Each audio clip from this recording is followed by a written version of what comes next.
안녕하세요. 저는 42살 전업주부입니다. 지금부터 제가 겪은 믿기 힘든 일을 이야기해보려 합니다. 남편과는 결혼한 지 10년이 넘었습니다. 겉보기엔 평범한 가정이었어요. 딸 하나, 아들 하나. 저는 집안일을 도맡았고 남편은 회사 일이 많다며 늘 바쁘게 살았죠. 사실 남편은 2년 전부터 유독 잦은 출장을 다니기 시작했습니다. 장거리 출장, 외국 출장은 물론 주말에도 지방에 내려가야 한다고 했어요. 처음엔 믿었죠. 성실하던 사람이니까요. 그런데 점점 뭔가 이상했습니다. 전화도 자주 안 받고 연락 두절되는 날이 부쩍 늘었거든요. 그러던 어느 날이었습니다. 절친 민지가 갑자기 사고로 죽었다는 소식을 들었습니다. 오랜 친구였기에 충격이 컸고 장례식장을 찾았습니다. 그런데 상주석에 앉아있는 남자의 얼굴을 보는 순간 제 머릿속이 새하얘졌습니다. 그 사람은 제 남편이었습니다. 순간 모든 소리가 멈춘 듯 했습니다. 눈앞의 광경이 믿기지 않았어요. 제 남편이 절친 민지의 장례식장에서 상주석에 앉아 울고 있었거든요. 저를 본 남편은 깜짝 놀라더니 황급히 자리에서 일어나 다가왔습니다. 여보, 왜 여기까지 왔어? 당연한 질문이었죠. 절친이 죽었는데 왜 안 오겠어요? 저는 조용히 묻었습니다. 당신이 왜 상주야? 남편은 머뭇거리다 말했습니다. 그 친구 가족이 없잖아. 내가 좀 도와준 거야. 회사에서도 친하게 지냈었고.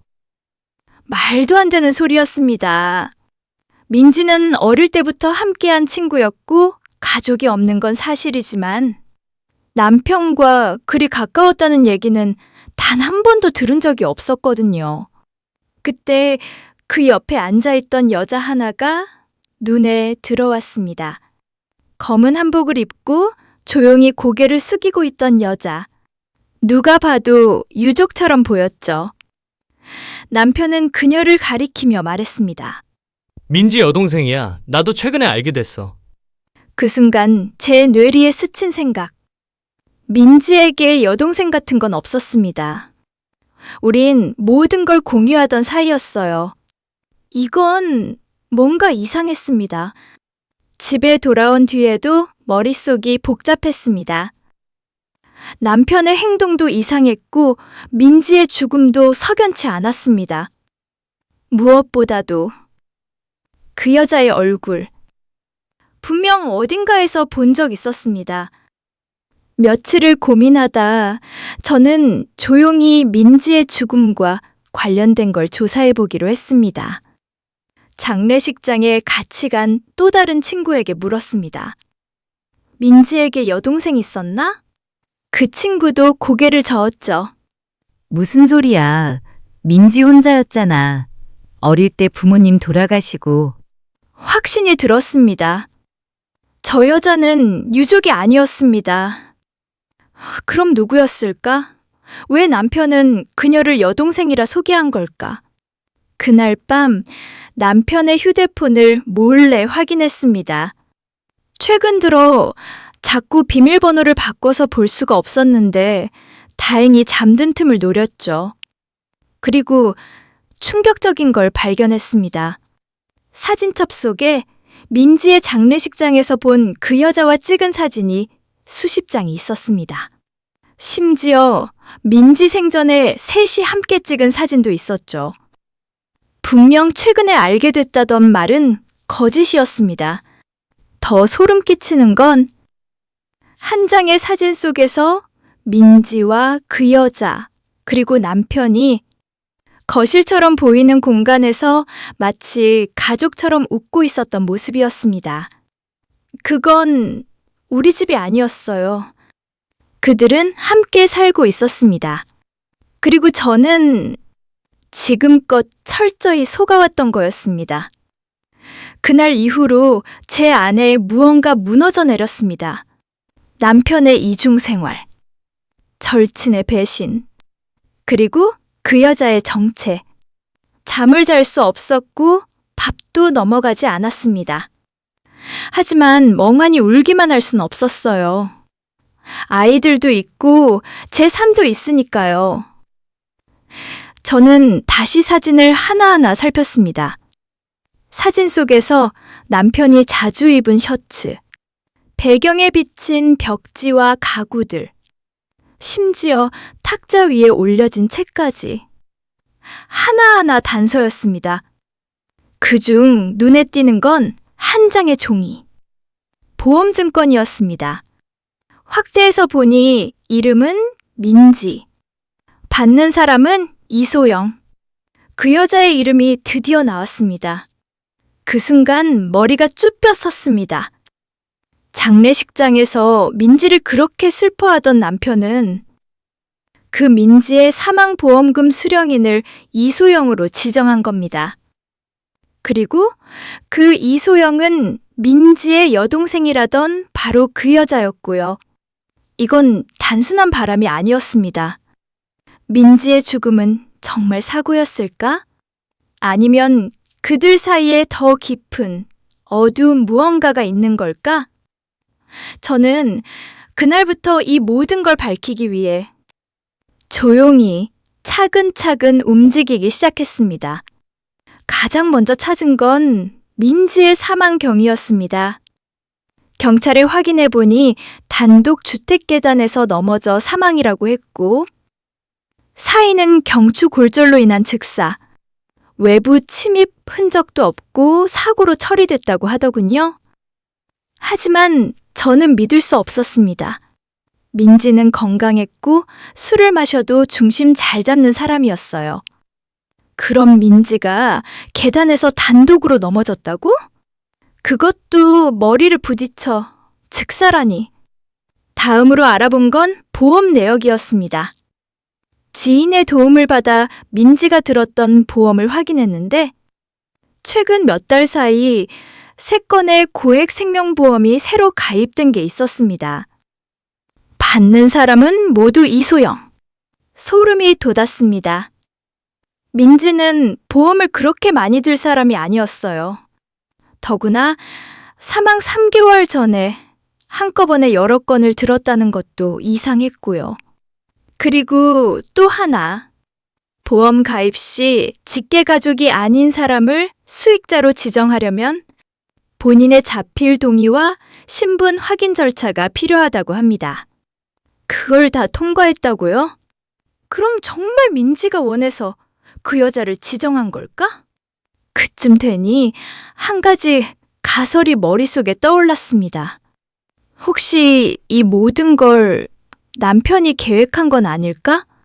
그럴 리 없다고 생각한 순간조차 사진 속 보험증권 옆에 놓인 남편의 명함이 그 생각을 더 확실하게 만들어줬습니다. 그들은 민지를 죽이기 위해 보험을 들었고 그 뒤로 슬퍼하는 척 장례를 치렀던 겁니다. 저는 그렇게 믿게 됐습니다. 그리고 그날부터 진짜 복수를 준비하기 시작했습니다.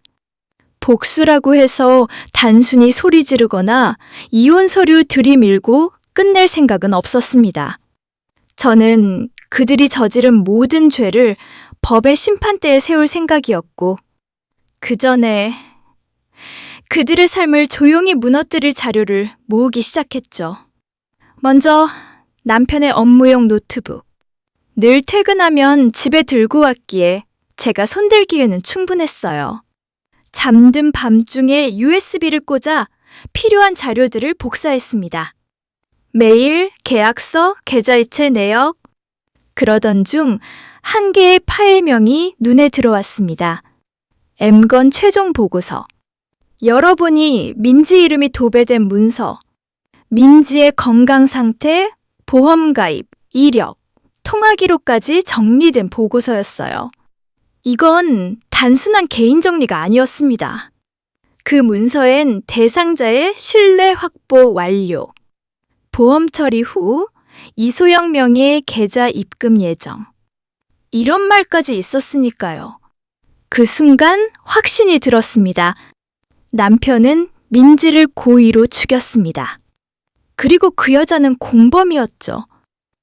전문가에게 문의해 파일을 법적 증거로 활용할 수 있는지도 확인했고 필요한 증빙 자료까지 확보한 뒤 저는 조용히 민지의 친척을 수소문해 찾아갔습니다. 삼촌 한 분이 있더군요. 민지를 어릴 때부터 키워준 사람이었대요. 저는 모든 정황을 설명하고 그 문서들을 넘겼습니다. 그분이 울면서 말했습니다.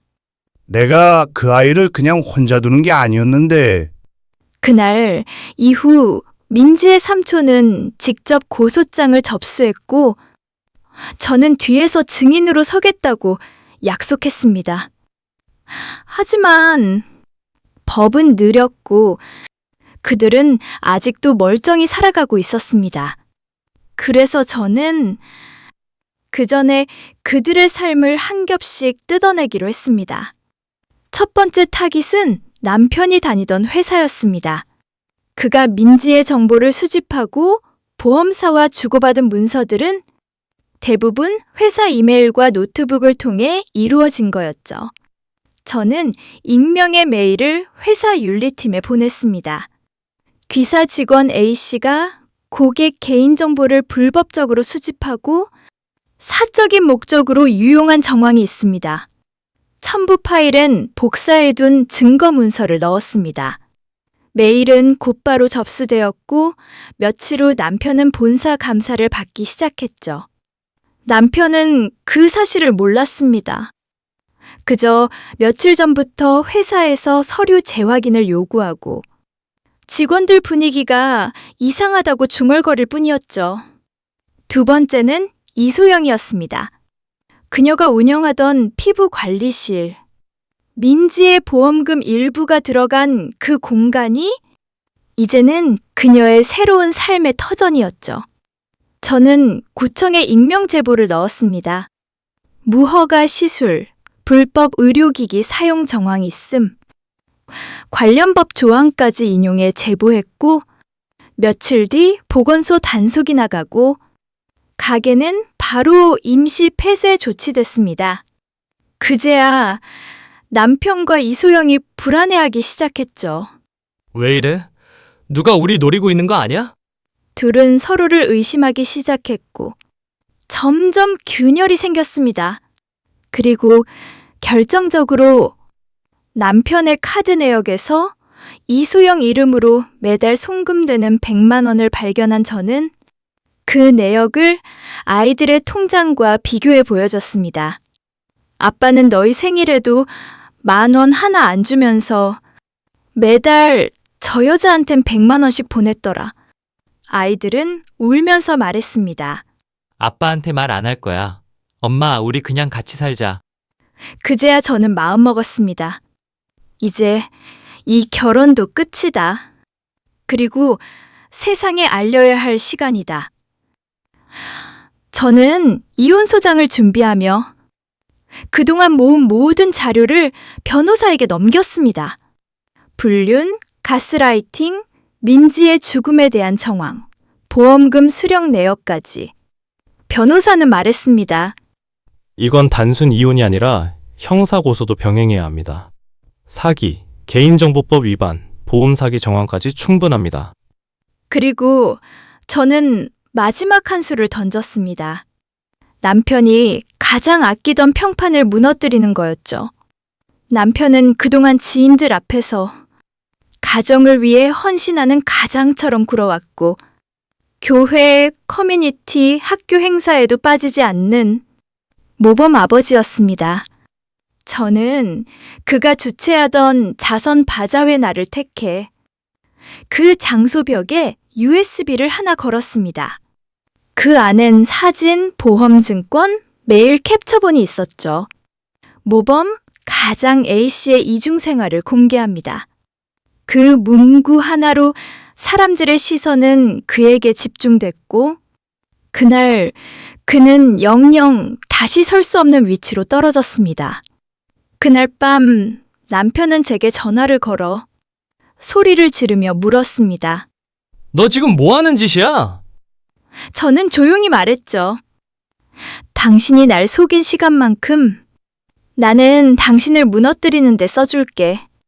며칠 뒤 남편은 징계위원회에서 직위 해제를 받았고 이소영의 샵은 폐업. 두 사람은 언론기사 한 줄로 보험 사기 연루 정황이라는 낙인이 찍혔습니다. 하지만 이건 시작일 뿐이었습니다. 아직 형사 고발은 남아 있었으니까요. 이혼 소송과 함께 접수된 형사 고발은 생각보다 빠르게 진행됐습니다.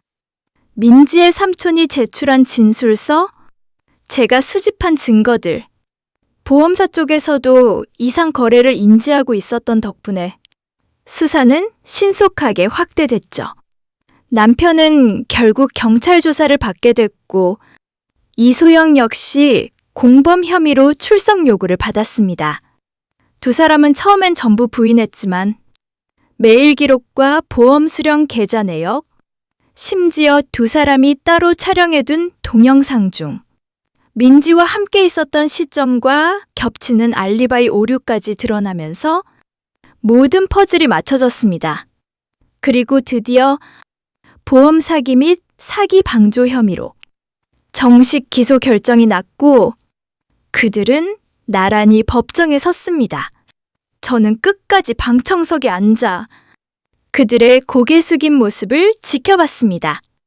그동안 저는 그들에게 불안, 배신, 분노, 슬픔, 모든 감정을 느끼며 살아왔죠. 하지만 그 순간만큼은 속이 시원하다는 생각밖엔 들지 않았습니다. 그리고 판결이 내려졌습니다. 남편은 징역 3년형, 이소영은 집행유예 2년. 민지의 죽음은 명확한 고의성 입증이 어려워 보험 사기로만 처벌됐지만 그들은 이제 더 이상 누구도 속일 수 없는 낙인이 찍힌 삶을 살아야 했습니다. 그들의 인생은 거기서 멈췄고 제 인생은 거기서 다시 시작됐습니다. 이혼은 법적으로도 감정적으로도 완전히 정리됐습니다. 집은 제 앞으로 남았고 아이들 양육권도 제가 가져왔죠. 남편은 몇 번이나 편지를 보냈습니다. 아이들 얼굴 한 번만 보게 해달라. 하지만 저는 답하지 않았습니다. 아이들도 원하지 않았고 그건 그가 선택한 결과였습니다. 이소영은 SNS 계정을 닫고 자취를 감췄습니다. 그녀가 어떤 삶을 살고 있는지는 중요하지 않았습니다. 제가 신경 쓸 이유도 없었죠. 그저 민지의 몫까지 제가 바르게 살아가는 게 진짜 복수이자 제 삶의 의미라 생각했습니다. 아이들과의 일상도 조금씩 안정을 찾아갔습니다. 저녁밥을 차려주고 숙제를 봐주고 가끔은 셋이서 영화도 보러 갔죠. 그 조용한 시간들이 제게는 전쟁 후 찾아온 평화처럼 느껴졌습니다. 가끔은 민지가 보고 싶습니다. 무슨 사정이 있었는지, 왜 그들과 얽히게 됐는지 묻고 싶기도 하고 또 너무 미안하기도 합니다. 하지만 민지의 삼촌은 저에게 말했죠. 너무 미안해하지 마. 네가 아니었으면 그 아이는 그냥 잊혔을 거야. 넌 그 아이의 마지막을 지켜준 사람이야. 그래서 저는 매년 민지의 기일에 조용히 꽃을 한 송이 놓습니다. 아무도 모르게 아무 말도 하지 않고 그렇게 제 인생의 마지막 페이지 하나가 조용히 그리고 단단히 덮였습니다. 이제 저는 누구의 그림자도 아닌 제 이름으로 당당히 살아갑니다. 여러분이라면 이런 상황에서 어떻게 복수했을 것 같나요? 진실을 알게 된 주인공? 이혼 말고 다른 선택도 있었을까요? 댓글로 남겨주세요.